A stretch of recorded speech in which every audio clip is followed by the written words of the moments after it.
नमस्कार. माझं नाव प्रथमेश आहे आणि माझी इलेक्ट्रॉनिकची शॉप आहे, प्रथमेश इलेक्ट्रॉनिक म्हणून. मी 2 वर्षापासून होरासोबत जुळून आहो आणि आता मी एकासोबत 2 व्यवसाय सांभाळून राहिलो. कारण कार वॉशिंगचे कस्टमर मला होराच्या ॲपमधून मिळून जातात. होराबद्दल मला माझ्या एका मित्राकडून माहिती झालं. होरा एक ऑनलाईन कार वॉशिंग सर्व्हिस आहे.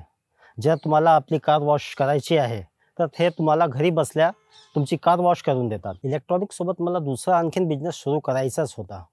म्हणून मी हुराला कॉन्टॅक्ट केलं आणि त्यानंतर मी फक्त 2.5 लाखाची इन्व्हेस्टमेंट करून हुराची एक किट विकत घेतली. बिझनेस वगैरे कसा सुरू करायचा हे हुराने सांगितले. नंतर मी एक एम्प्लॉय हायर केला आणि त्याची ट्रेनिंग हुरानेच कंप्लीट करून दिली आणि हुराच्या ॲपमधून मला कस्टमर मिळणे सुरू झाले आणि 8 ते 10 महिन्याच्या अंतराळमध्ये माझे जे इन्व्हेस्टमेंटचे पैसे होते तेही निघून गेले. मी आणखीन 2 किट विकत घेतले आहेत आणि तुम्हाला असं वाटत आहे की तुम्ही आपल्या कामासोबत किंवा आपल्या बिझनेससोबत आणखीन कोणता बिझनेस सुरू करायचा असेल, तर तुम्ही हुरासोबत जुळू शकता.